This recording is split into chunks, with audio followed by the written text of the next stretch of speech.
Assalamualaikum. Hi, I would like to do a little bit more sharing this morning about thesis writing. This is the how-to series for academic and research activities. This actually is targeted for my students who are doing their final year projects, uh, my postgraduate students who are doing their master's, their PhD, just in case they need some guidance on how to organize information that they obtain through reading journals to prepare for their literature review in their thesis. That is a short,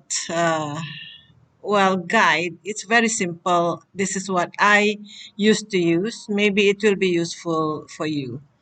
Okay, when I have a collection of journals, by the way, this is for my students in the Coordination Chemistry Group, CCG, FSG, UITM, Faculty of Applied Sciences, University Technology Mara, Shah Alam, Malaysia.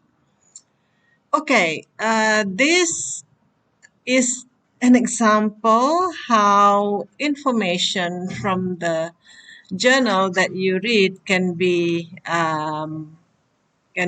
organized. You might be reading tens, hundreds of journals to prepare for your literature review, to write your thesis, to make sense of the results that you are obtaining and everything. And it might be very difficult for you to remember and organize that information. Now, this is a very simple guide. There are other guides out there that are more sophisticated, more, I would say, effective if you have the right tool. Okay, this is a very simple tool. For example, you get yourself a paper that is quite relevant to the work that you are doing at the moment, and you're reading the paper and you get some information. So what I always ask my students to do is to come up with a table to organize the information of the journals that they read. Undoubtedly, there will be some common information that you can arrange so you can see at first glance what you know or what you obtain or what are the research gap in in that field that you're working in. So this table, you would probably number your journal in your collection, number one, number two, or maybe if you're a student, an undergraduate student, just starting a final year project, you probably have 10 papers or at the most 20 papers that you are reading. So usually what I ask my students to do is to write the information of the author, the year, the journal detail.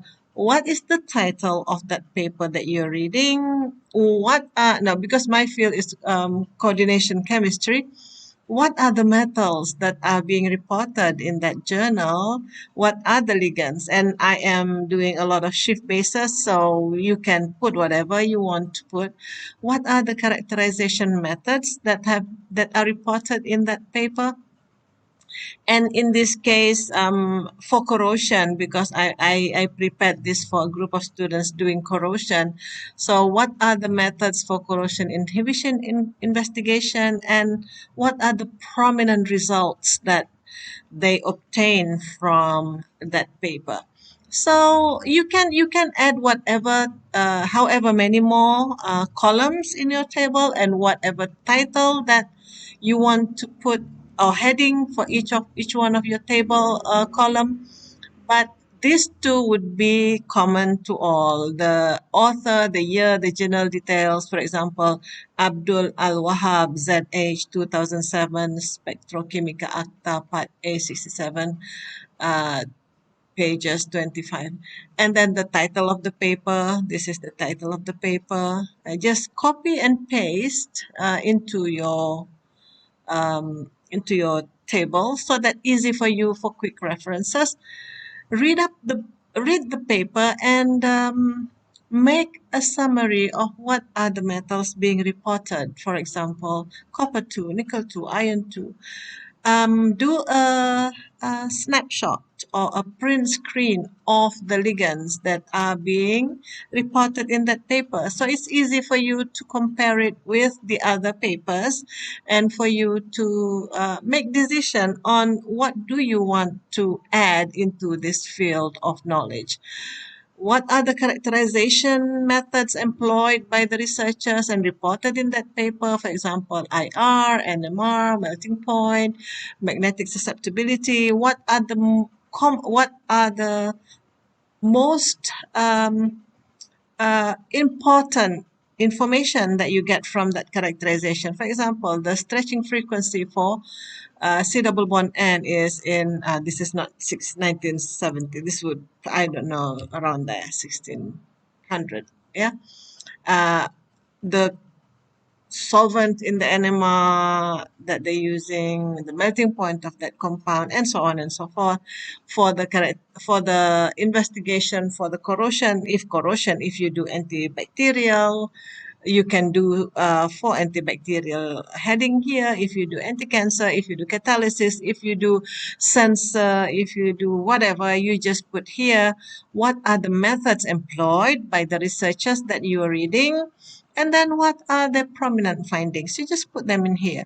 And the second paper, you do the same. You second paper, the third, the fourth, all the way until the however many papers that you are reading and reviewing. In that way, you have all the information in a table, easy for you to compare and contrast, and easy for you um, mm, to memorize, or not memorize, to check back all the important data. So looking at this table after, for example, you have written about information on 20 journals that you have read, you are bound to see some trend. You're bound to see the commonalities, the differences between these papers. Who does what, when, and what do they find? And that is the very purpose of literature review. You would like to see who has been doing what and what have they found, and where can you complete this field of knowledge? What is the research gap? What have not been investigated by these people? So that is where you can identify where you can come in. What kind of knowledge in which part of this big field that you want to contribute in. So this kind of table will help you a lot in making sense of what you are reading, because if there is no method for you to organize the information that you obtain, you will have a very, very difficult time in making conclusion, in making your own sentences, in thinking about it, in uh, digesting the information, and in discussing the findings. So I hope this little method will help you to do your literature review, and all the very best for your research and for your thesis writing. I hope you learned something good today from me.